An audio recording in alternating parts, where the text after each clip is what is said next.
Welcome to Illicit BL Stories. If you're here for obsession, tension, and feelings that ruin your day, please like, subscribe, and share. Now let's get a little illegal. I still don't know what possessed me to do it. One second I was sitting in the third row of the auditorium, arms crossed, while Owen Lewis held court on stage like he owned the oxygen in the room. The next second my legs were moving, and every eye in the place was already on me before I even reached the steps. I didn't plan it. I swear I didn't. All morning the whispers had followed me like smoke. There's the charity case Omega again. Did you see what Lewis did to his locker yesterday? Spray-painted leave in alpha red. Classic. I'd walked the halls with my head down, backpack hugged to my chest like armor, pretending I couldn't hear the snickers or feel the deliberate shoulder checks. By lunch Owen's pack had escalated. Someone accidentally dumped an entire tray of spaghetti over my head in the cafeteria.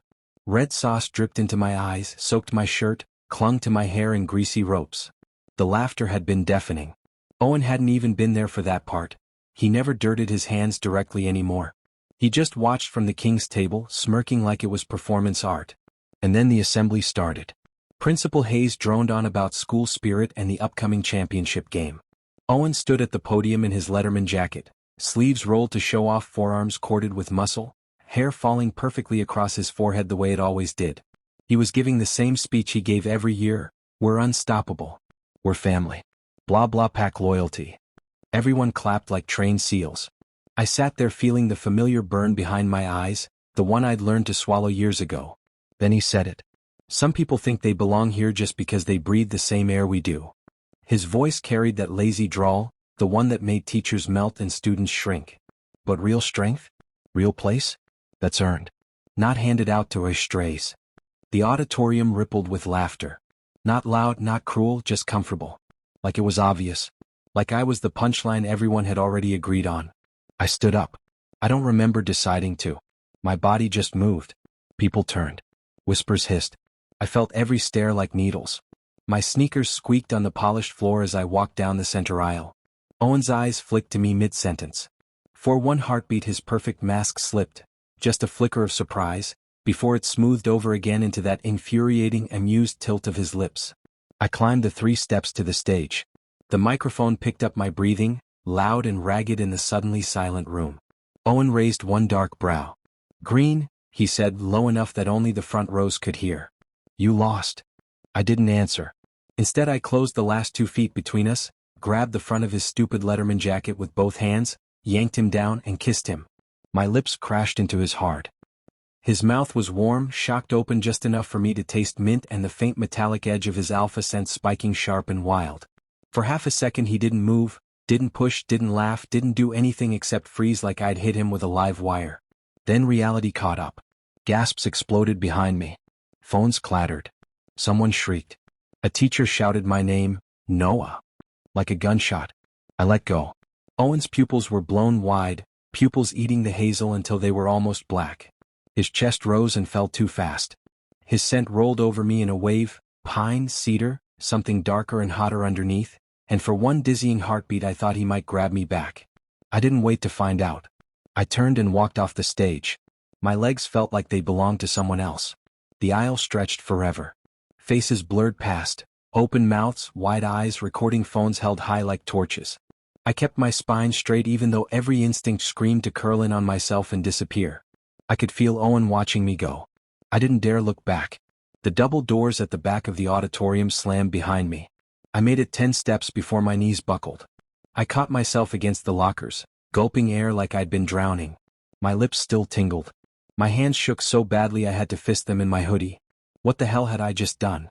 An Omega kissing an alpha in public, uninvited, unclaimed, unwanted, wasn't just a scandal. In our world it was practically sacrilege. Alphas didn't get touched without permission. Especially not by someone like me, small, scentless most days unless I was terrified, which newsflash I currently was, the walking proof that the pack hierarchy still had bottom feeders. They were going to expel me. They were going to make an example of me. Owen's family owned half the town. The Lewis conglomerate funded the new science wing. His father sat on the school board. One word from him and I'd be gone before first period tomorrow. And that was the best case scenario. Worst case, his pack would find me after school and finish what the spaghetti started, only with fists instead of marinara. I slid down the lockers until I was sitting on the floor, knees to my chest, trying to breathe through the panic clawing up my throat. I heard footsteps and looked up. Owen was approaching at the end of the hallway. He'd followed me. He had no smirk on his face. His jacket still rumpled where I'd grabbed it, hair slightly mussed, expression unreadable. My heart tried to climb out of my ribs. I scrambled to my feet, back pressed to the lockers like cornered prey. He stopped 5 feet away. Close enough that his scent wrapped around me again, thick and dizzying. Close enough that I could see the muscle ticking in his jaw. For a long moment neither of us spoke. Then he said very quietly, "You're shaking." I laughed. Came out cracked and ugly. Yeah, well, I just assaulted the future alpha of the pack on live television. Forgive me if I'm not calm. His gaze dropped to my mouth. My stomach flipped. "You didn't assault me," he said. I blinked. "What?" "You kissed me." He took another step. I didn't exactly hate it. My brain short-circuited. He was close now, too close. I could see the faint freckles across the bridge of his nose, the tiny scar on his left eyebrow from some fight years ago. His pupils were still huge. His scent was everywhere, pressing against my skin like a physical thing. "You're messing with me," I whispered. "Am I?" One corner of his mouth lifted, not the cruel smirk I was used to, but something smaller, almost curious. "You're the one who started this, Green." I shook my head, backing up until the lockers dug into my spine. "I wanted to humiliate you. That's it. I wanted everyone to see the perfect Owen Lewis get touched by the disgusting little Omega he spent 3 years trying to erase. I wanted you to feel small for once." His eyes darkened. "And did I?" I swallowed. "You didn't push me away." "No," he said softly. "I didn't." Silence stretched between us, taut and dangerous. Then the auditorium doors burst open behind him. Shouts. Teachers. Owen's betas spilling into the hall like wolves scenting blood. He didn't turn. He just kept looking at me, really looking like he was seeing me for the first time. "Run," he murmured. My breath caught. "Before they get here," he added. "Because once they do, this doesn't end quietly." I stared at him, heart hammering. Then I ran. By the time I made it to my locker the next morning, the entire school had already seen the kiss 1,000 times. My phone had died sometime after I bolted from the auditorium, so I'd spent the night curled under my thin comforter, staring at the ceiling while my pulse refused to slow. I kept replaying Owen's face, the way his eyes had gone dark, the way he'd said, "I didn't exactly hate it," like it was the most normal thing in the world. I told myself it was a hallucination born of panic. Alphas didn't look at Omegas like that. Not ones they'd spent years grinding under their heel. I was wrong. The hallway was worse than usual. People didn't even pretend to whisper anymore. They just stared, phones already out, thumbs hovering like they were waiting for me to do something else stupid so they could capture it. My locker door had been decorated overnight, crude marker drawings of an Omega on his knees, lips puckered, with "slut" scrawled in angry red across the metal. Someone had dumped what smelled like sour milk inside. It dripped onto my sneakers when I opened it. I didn't cry. I'd promised myself years ago I wouldn't give them that. Instead I grabbed what books I could salvage, slammed the door, and started walking to first period like my legs weren't made of lead. That's when the first shove came.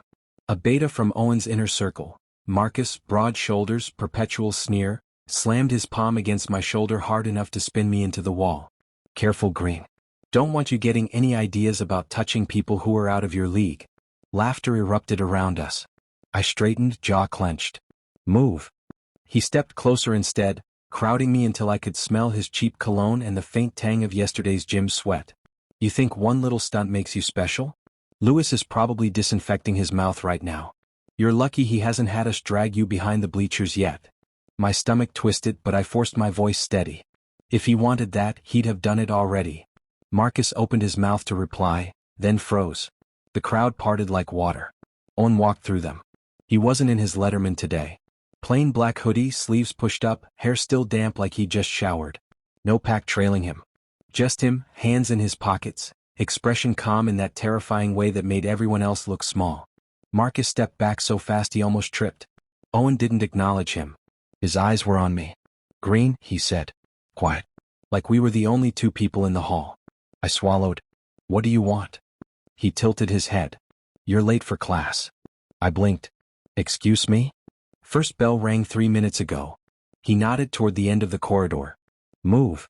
The hallway was dead silent now. Everyone watching. Waiting for the explosion. I laughed, short, bitter. You're giving me orders now? After yesterday? His gaze flicked to the ruined locker behind me, then back to my face. Something flickered in his eyes, something I couldn't read. I said move. I didn't. So he moved for me. He stepped forward, took my elbow, not hard, not rough, just firm, and steered me past Marcus, past the gawking crowd, past the spilled milk and the graffiti. I was too stunned to pull away until we were halfway down the hall. I yanked my arm free. What the hell are you doing? Walking you to class. He didn't break stride.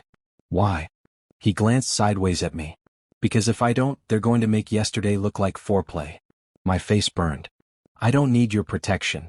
Didn't say you did. He stopped outside my English classroom. The door was already closed. Everyone inside would hear us. I'm saying they're listening to me. For now. So take the win. I stared at him. Really stared. There was no smirk. No cruelty. Just that same unreadable intensity from last night, like he was trying to solve a puzzle and I was the missing piece. I kissed you to humiliate you, I said, voice low. Not to whatever this is. I know. Then stop acting like it meant something. He studied me for a long beat. Maybe it did. My heart slammed against my ribs. Before I could answer, he reached past me, opened the classroom door, and gave me a small push inside. See you at lunch. The door clicked shut behind me. The room went quiet. 20 pairs of eyes drilled into me. I walked to my seat in the back like I wasn't disintegrating, sat down, and stared at my notebook until the words blurred. Lunch was worse. I didn't go to the cafeteria. I hid in the library instead, tucked between dusty shelves no one ever bothered with, eating a stale granola bar and trying to disappear. My phone, finally charged, kept buzzing. I'd muted notifications, but the previews still flashed. Omega slut kisses alpha golden boy, video trending schoolwide. Did you see Owen's face? Bro looked shell-shocked. Oh. Bet he's gonna make green pay after school. I powered it off again. Footsteps. I tensed. Owen appeared at the end of the aisle, hands in his pockets again, like this was normal. Like he always came looking for me in the back stacks. You didn't eat in the CAF, he said. I glared.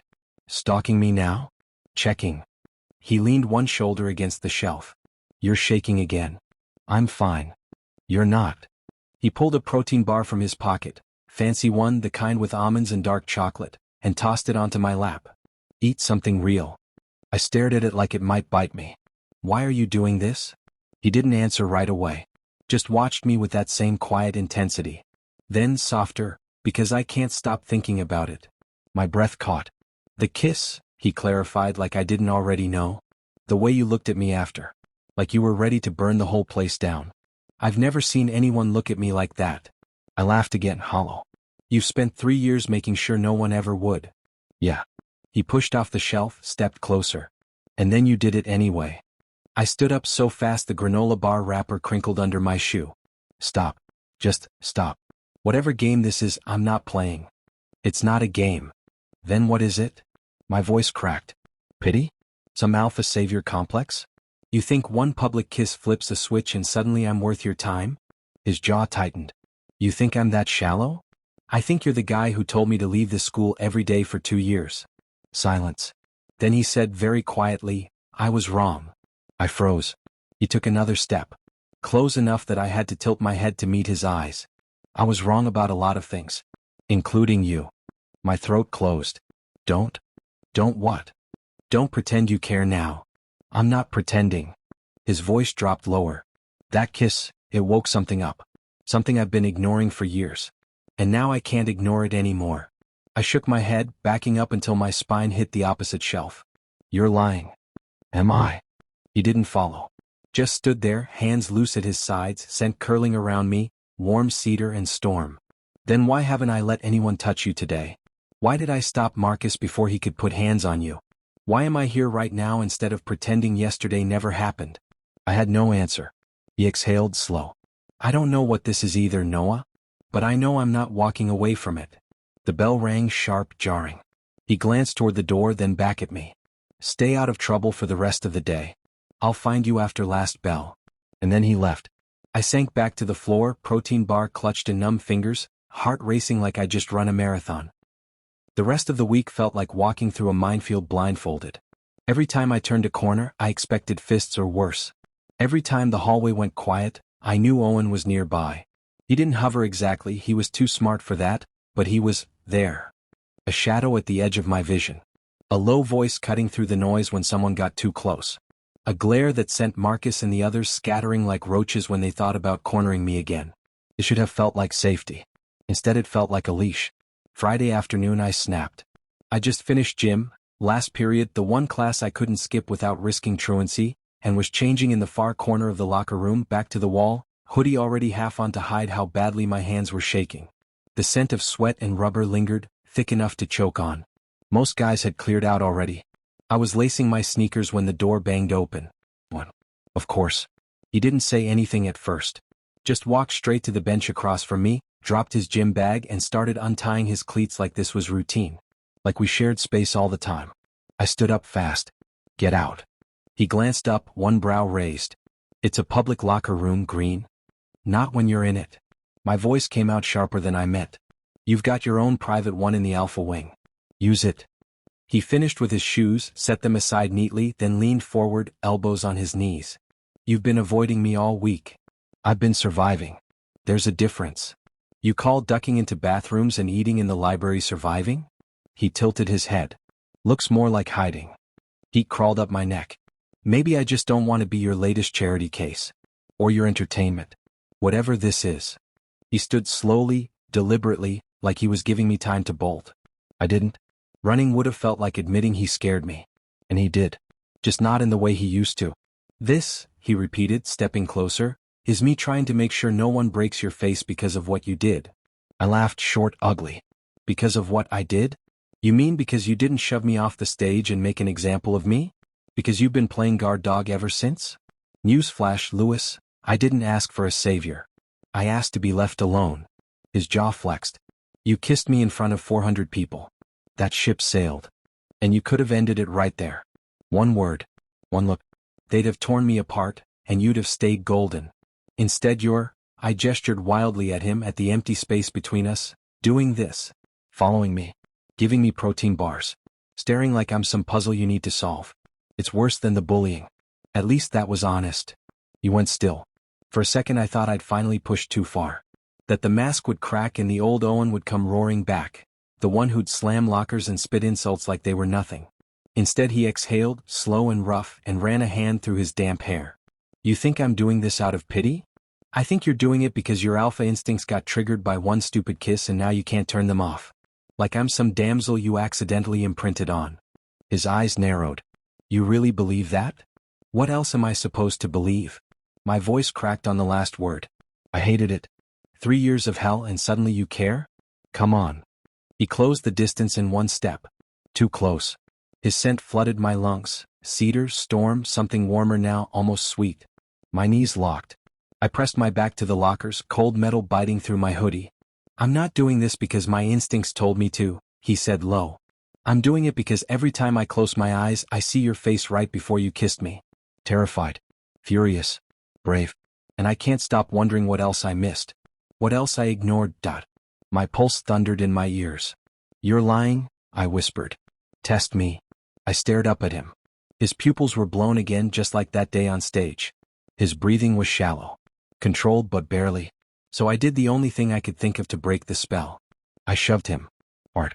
He didn't budge much, just rocked back half a step, but it was enough. Enough space.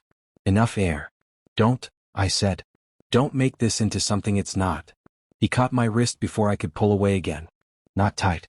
Just enough to hold me there. Then tell me what it is, he murmured. Because I'm not the one who started staring at your mouth every time you're in the room. My stomach dropped. He let go slowly like he was afraid I'd bolt. I didn't. I couldn't.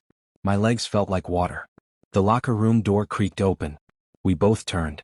A junior beta, some kid from the soccer team, froze in the doorway, eyes wide. Sorry? Forgot my... Out, Owen said. Not loud. Just flat. Final. The kid vanished. Silence again. Owen looked back at me. You still think this is a game? I think you're dangerous, I said quietly. And I think I'm stupid for not running the second you walked in here. He didn't argue. Instead he stepped back, gave me the space I'd been silently begging for, and picked up his bag. I'll be outside. When you're ready. I'm not going anywhere with you.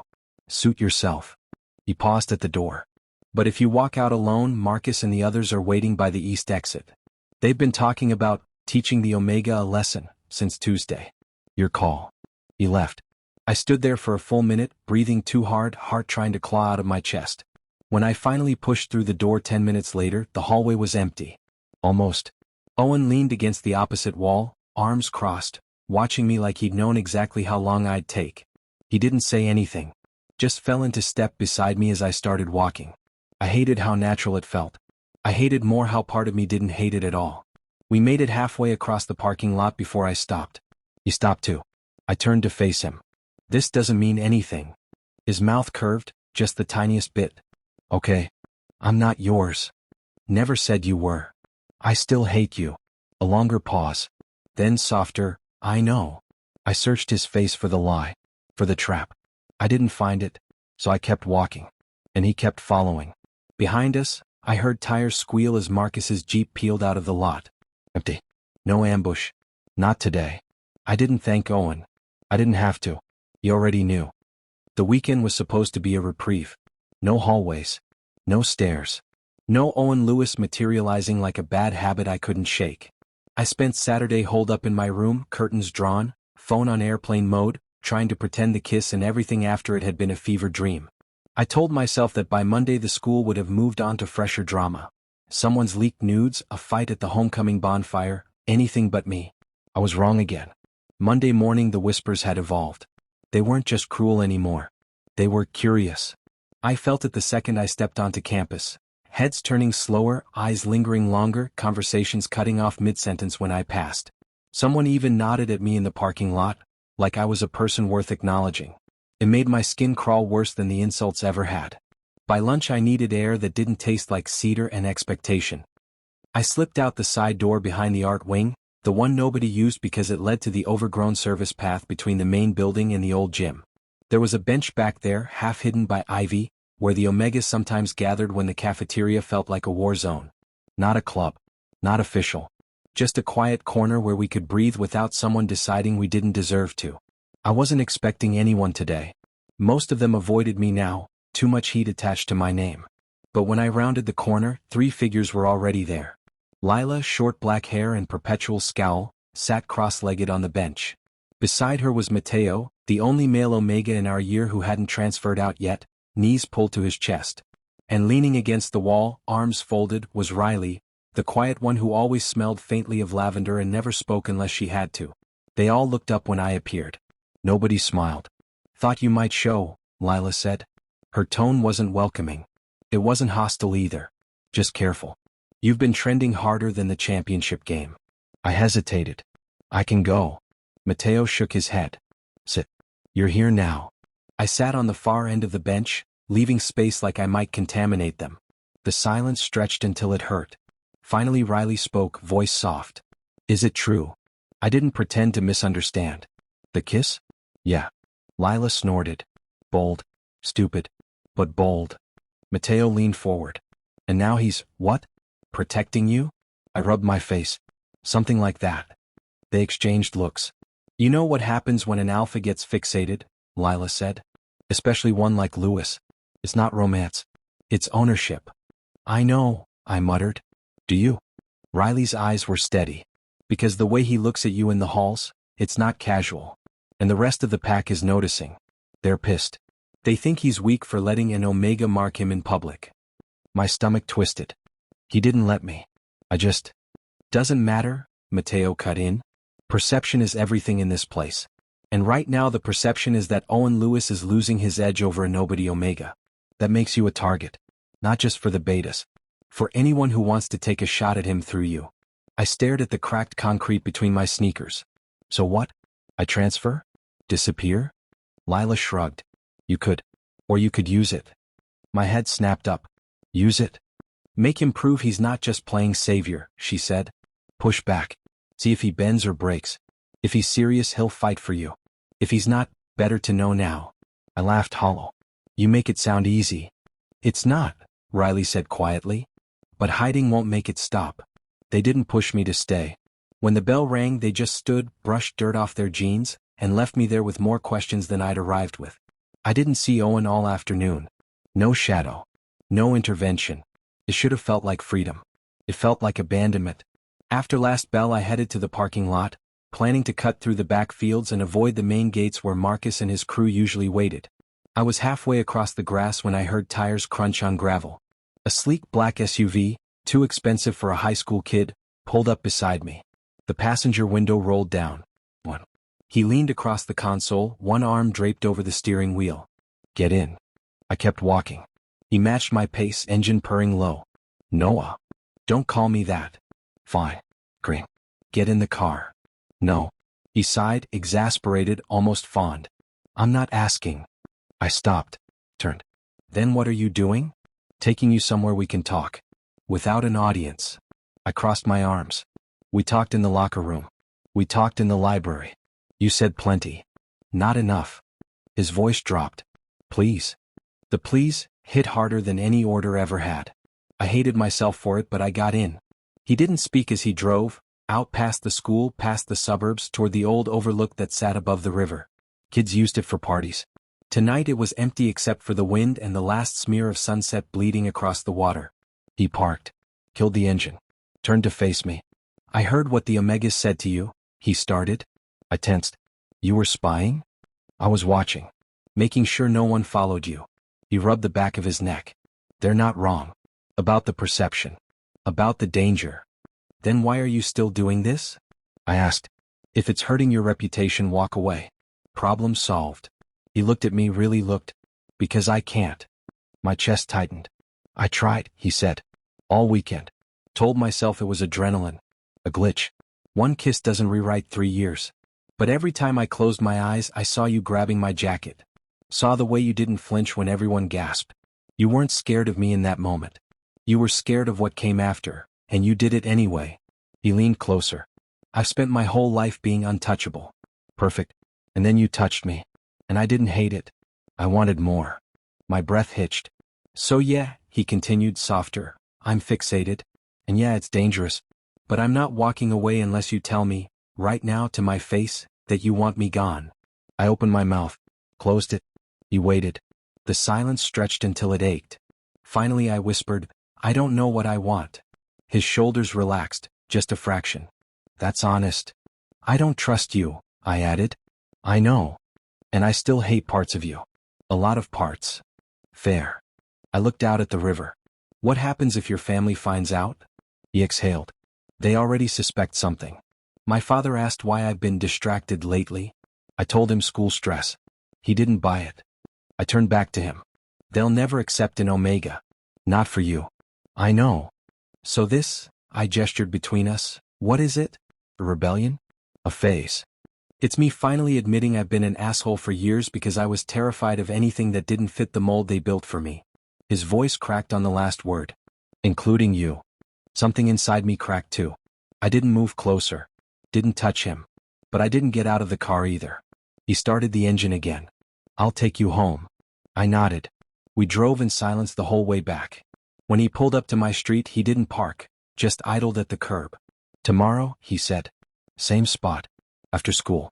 If you want. I stared at the dashboard. And if I don't show? Then I'll stop following you. A beat. But I won't stop watching out for you. Not until I know you're safe. I swallowed. Opened the door. Before I got out, I looked at him. One condition. He raised a brow. No more fake dates. No more games. If we do this, whatever this is, it's real. Or it's nothing. His eyes softened. Deal. I shut the door and walked away without looking back. Behind me, the SUV idled until I disappeared inside my house. I leaned against the closed front door, heart pounding, wondering if I'd just made the second biggest mistake of my life. The first one had been kissing him. This one might be letting him stay. The teacher's voice droned like white noise. Something about collaborative learning and real-world application. I barely registered the words until she dropped the bomb. Mr. Lewis and Mr. Green, you'll be partners for the semester-long social dynamics project. The room went still. I felt every head turn. Owen, 3 rows ahead, didn't flinch. He just nodded once like it was inevitable. Like the universe had finally decided to stop pretending we could stay apart. I wanted to protest. To beg for a different pairing. But the words stuck in my throat, and by the time I could breathe again, the bell was ringing and people were already packing up. Owen waited by the door. I walked past him without looking. He caught up in the hallway anyway. Library after school? He asked, casual as if we'd done this 100 times. No. Coffee shop on Elm? No. Your place. I shot him a glare that should have melted steel. Absolutely not. He exhaled through his nose. We have to meet somewhere, Noah. The project's due in 8 weeks. We're analyzing pack hierarchy in modern adolescent environments. Irony's not lost on me. I stopped in the middle of the corridor. People flowed around us like water around rocks. Fine. The old study hall in the east wing. After the last bell. Don't be late. He gave a small nod. I won't. I walked away feeling like I'd just agreed to my own execution. The east wing study hall was a relic. Faded maps on the walls, tables scarred with decades of initials, windows that let in more dust than light. It smelled like old paper and forgotten ambition. Perfect for whatever this was going to be. Owen arrived exactly on time, backpack slung over one shoulder, 2 coffees in a carrier. He set one in front of me without asking. Black. 2 sugars, he said. Figured that's still your thing. I stared at the cup like it might explode. How do you even know that? You used to drink it in the cafeteria. Before everything.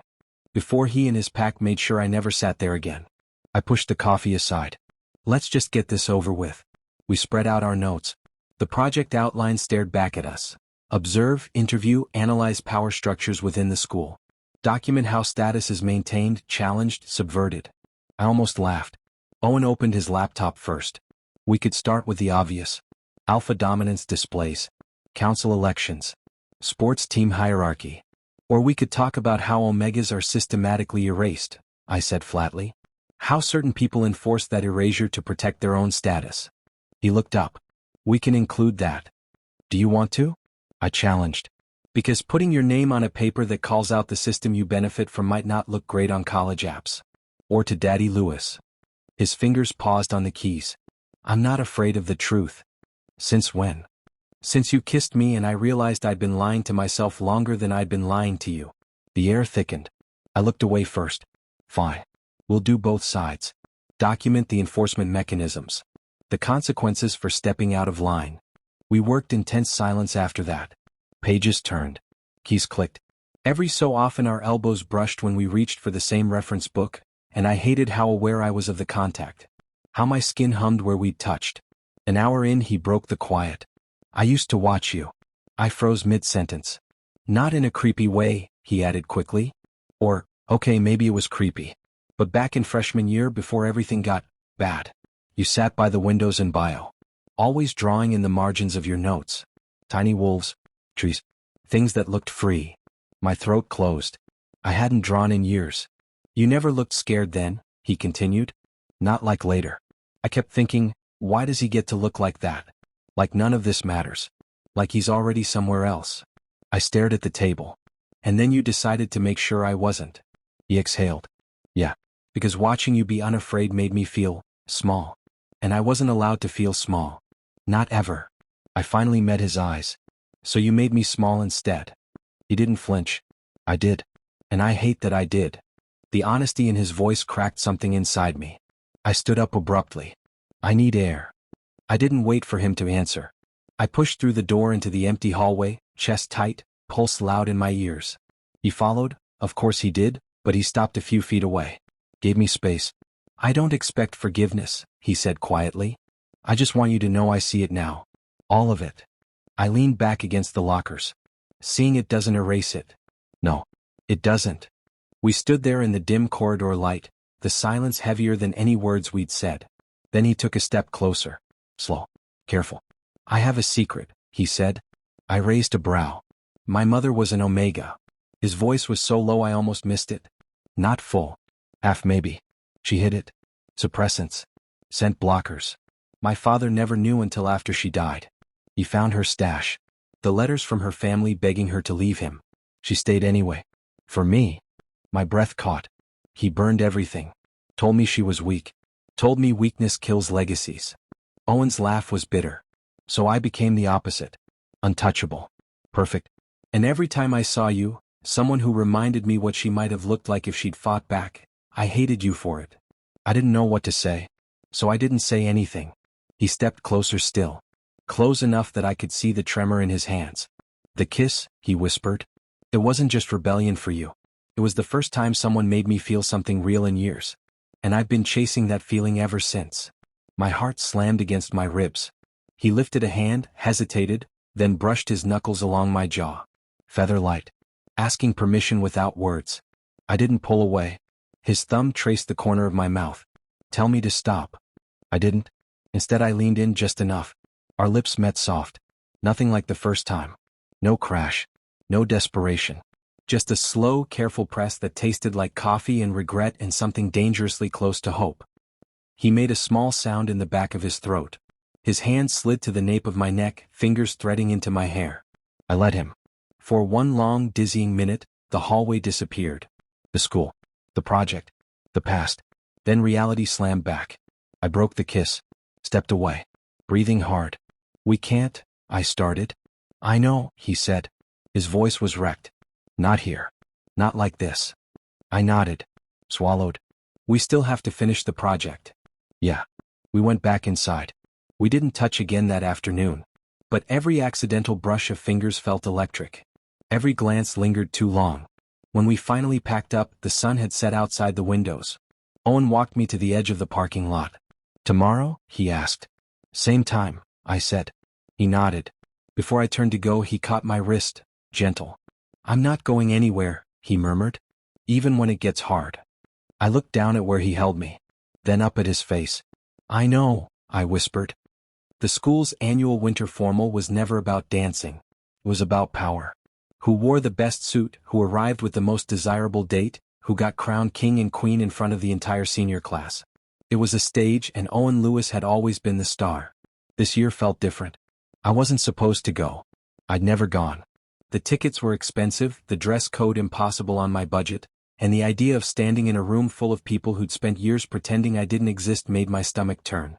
But Owen asked, quietly in the study hall after we'd finished another tense hour of project notes and stolen glances. "Come with me," he'd said. Not a demand. Not even really a question. Just those 3 words, low and steady, like he already knew my answer. I said yes before I could talk myself out of it. Now here we were. Friday night, the gymnasium transformed into something almost beautiful. Strings of fairy lights draped across the rafters, fake snow drifting from machines near the ceiling, a slow R&B track pulsing under the chatter. I stood near the punch table in the borrowed black button-down Mateo had loaned me, sleeves rolled to my elbows, collar open because ties felt like nooses. Owen was late, some last-minute pack business he'd texted, and every second without him felt like exposure. Then the double doors opened. He walked in alone. Dark navy suit, no tie, top button undone. Hair swept back, jaw sharp under the lights. Heads turned. Phones lifted. The room shifted like gravity had changed direction. His eyes found me instantly. He crossed the floor without breaking stride, ignoring the hands that reached for him, the voices calling his name. When he reached me, he stopped close, closer than friends stood, and offered his hand. "Dance with me." It wasn't a question this time. I took his hand. The music slowed as we moved to the center of the floor. His palm was warm against the small of my back. Mine rested on his shoulder.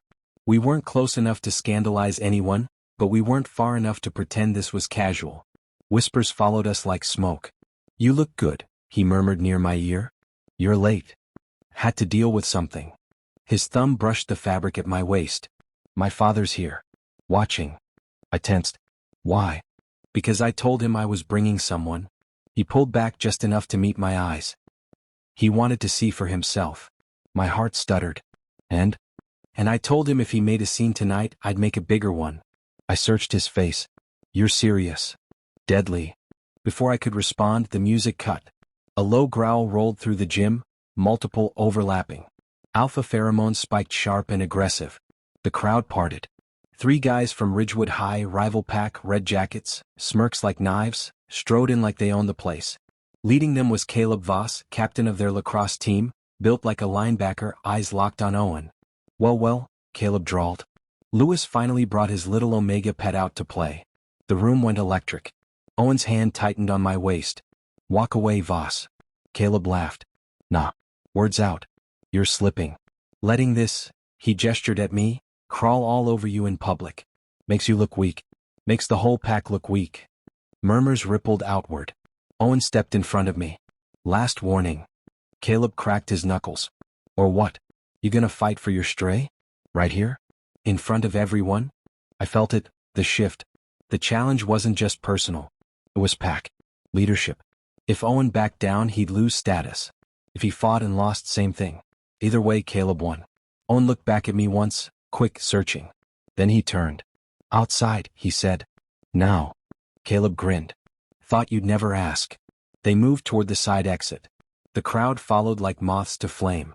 I pushed through bodies, heart in my throat. The parking lot was lit by sodium lamps, cold air biting. Snow flurries swirled in the headlights of idling cars. Owen shrugged off his jacket. Caleb did the same. No words. Just motion. They crashed together. Fists. Elbows. A knee to the gut. Owen took the first hit, hard across the jaw, but he gave back worse. Caleb staggered. Owen tackled him to the asphalt.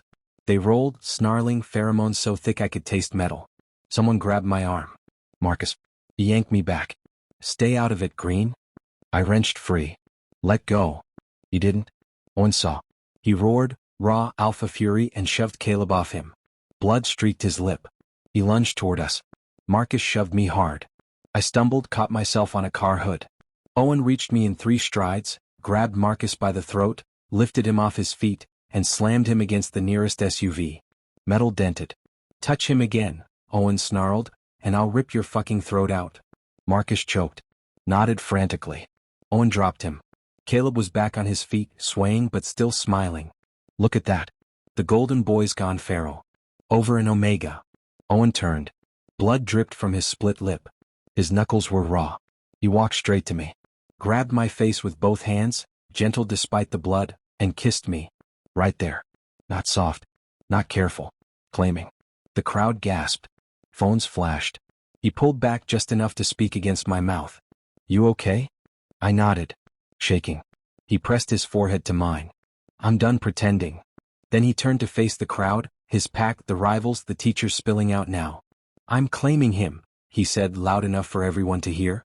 Anyone who has a problem with that can come through me. Right now. Silence. Caleb spat blood onto the ground. You're throwing it all away, Lewis? Owen's smile was feral. I'm taking it back. No one moved. Owen took my hand. Laced our fingers. We walked back inside, past the stairs, past the whispers, past his father standing frozen near the doors, face thunder dark. The music started again. We didn't dance. We just stood in the corner, breathing hard, blood on his shirt, my pulse racing under his thumb. Later, in the nurse's office, ice packs, antiseptic, the smell of rubbing alcohol, he finally spoke. I'm sorry, he said, for dragging you into that. I touched the cut above his eyebrow. You didn't drag me. I came. He caught my wrist, kissed the inside of it, soft, reverent.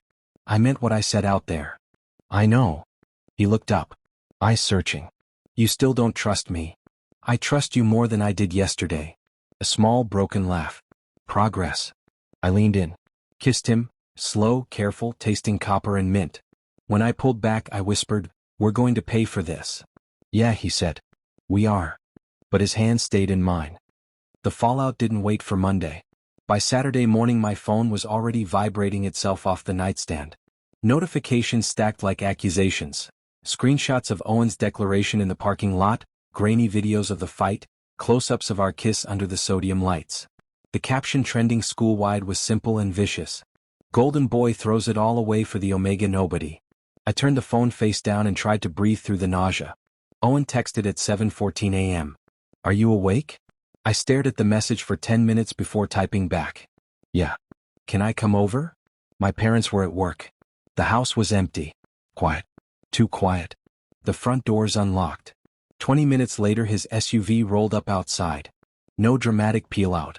No revving engine. Just the soft click of the door closing behind him as he stepped inside. He looked wrecked. Split lips still swollen, bruise blooming purple across his cheekbone, dark circles under his eyes like he hadn't slept. His hoodie was the same one from last night, bloodstains faint but visible on the sleeve. He didn't try to hug me. Just stood in the middle of the living room, hands shoved deep in his pockets, shoulders hunched. They know, he said. I leaned against the doorway to the kitchen. Your family? He nodded once. My father called me in at 5 a.m. boardroom.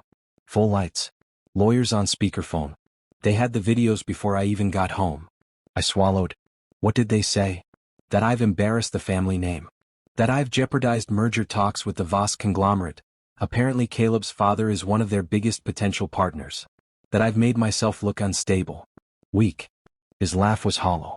They gave me two options. Publicly retract the claim and distance myself from you, or they cut me off.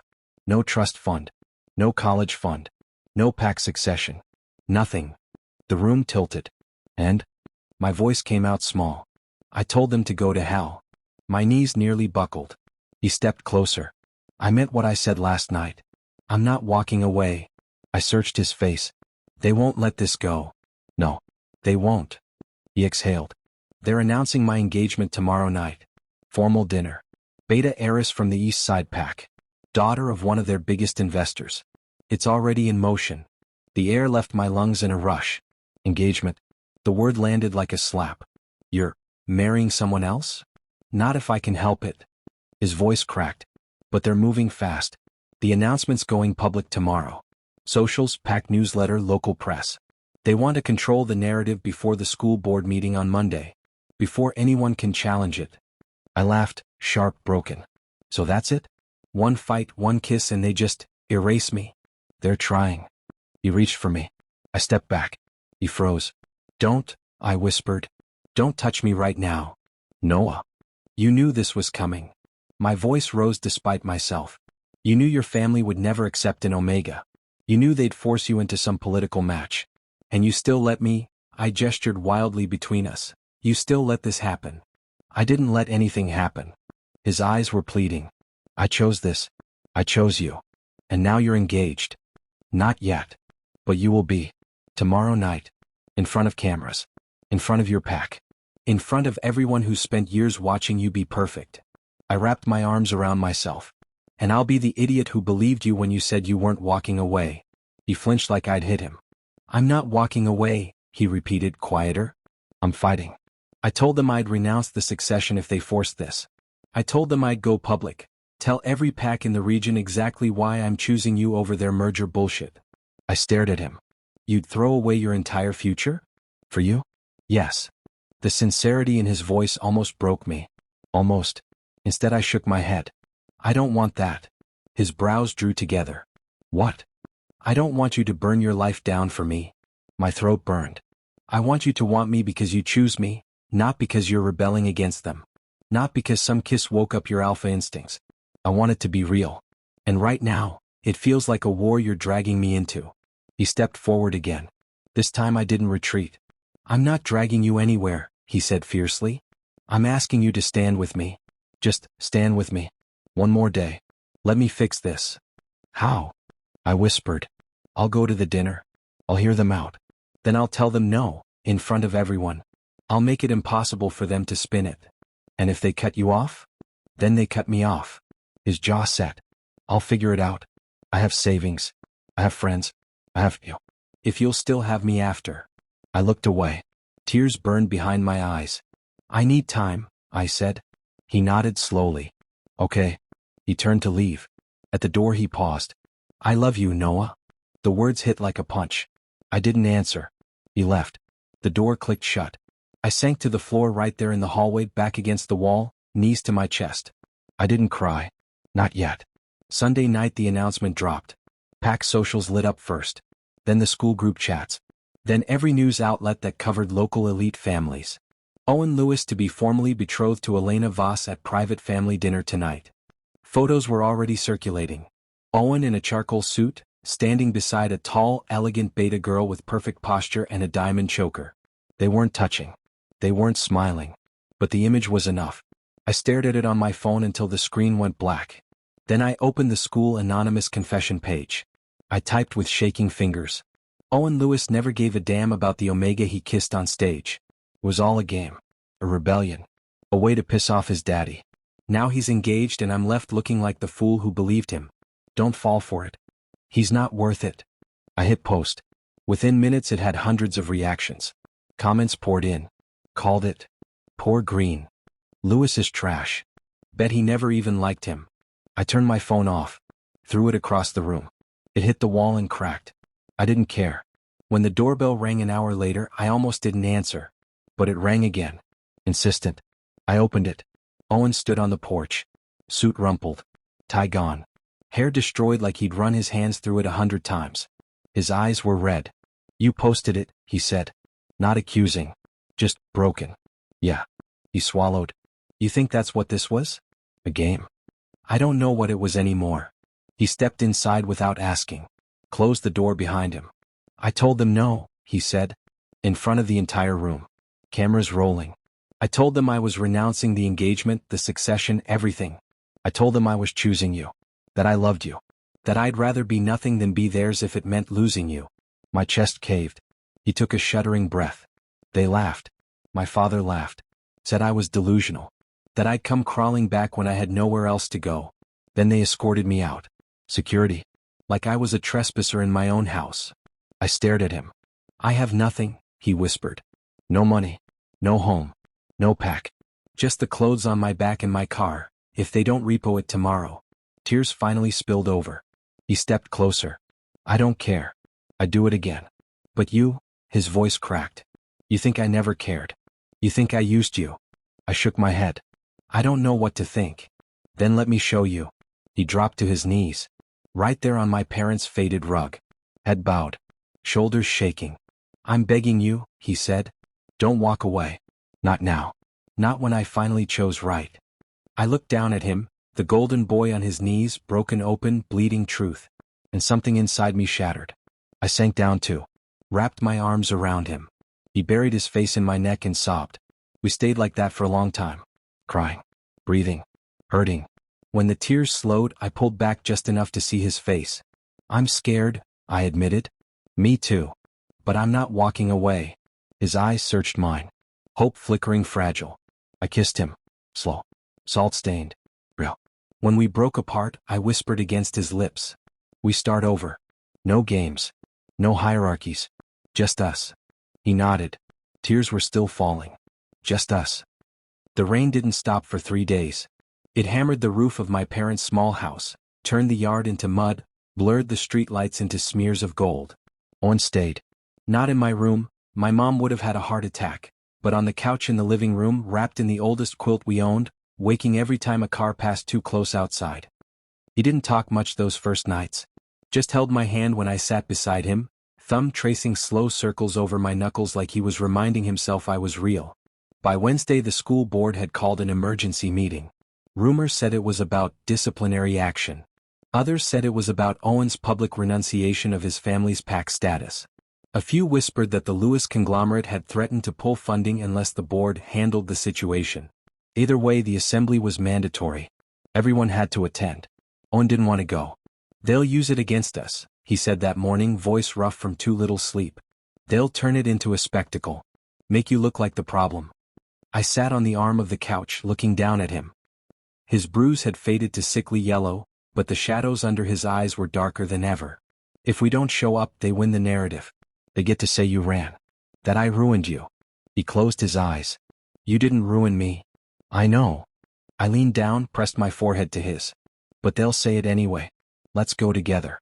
Let them see we're not hiding. He exhaled long and slow. Then he nodded. We walked into the auditorium side by side. The place was packed, standing room only.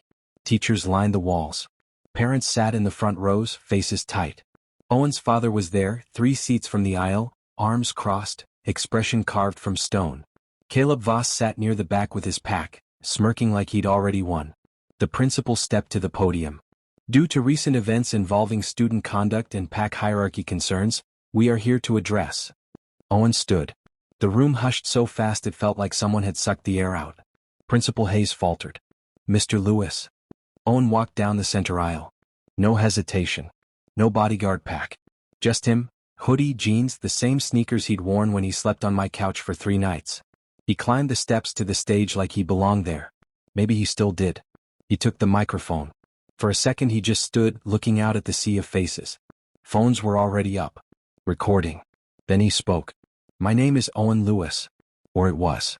His voice cracked once, then steadied. I spent most of my life being told exactly who I had to be.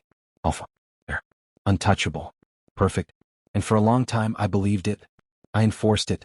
I hurt people to protect that image, people who didn't deserve it. His eyes found mine in the third row. I didn't breathe.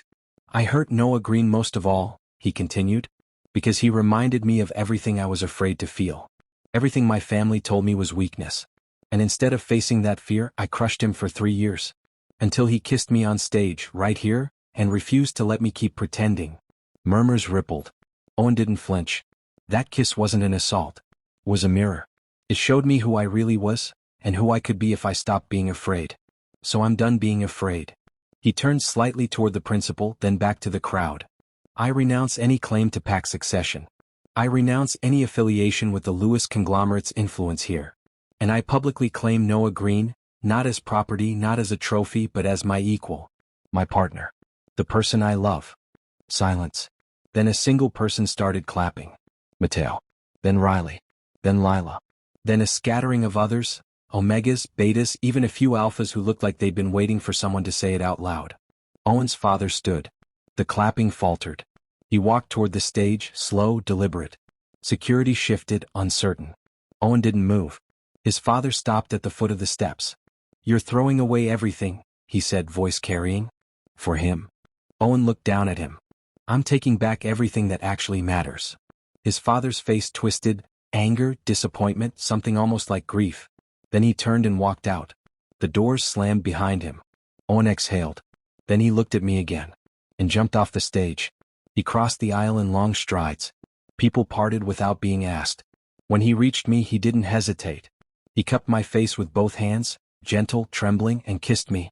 Not for show. Not for rebellion. Just because he could. Because we could.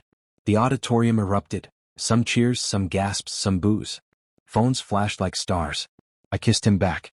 When we broke apart, foreheads pressed together, he whispered, "Run away with me?" I laughed, wet, shaky. Where? Anywhere. Coffee shop on Elm. The Overlook. Your couch. Doesn't matter. Just, with me. I nodded. We walked out together. Past the stairs. Past the teachers trying to regain control. Past the rain that had finally slowed to a drizzle. He drove us to the river overlook, the same one from weeks ago. The water was black and restless under the moon. We sat on the hood of his car, shoulders touching, his jacket around my shoulders because mine was too thin. I have no plan, he admitted. No money. No place. My car might get repossessed next week. I have a couch, I said. He huffed a laugh. Romantic. We'll figure it out. He turned to me. You sure? I looked at him, really looked.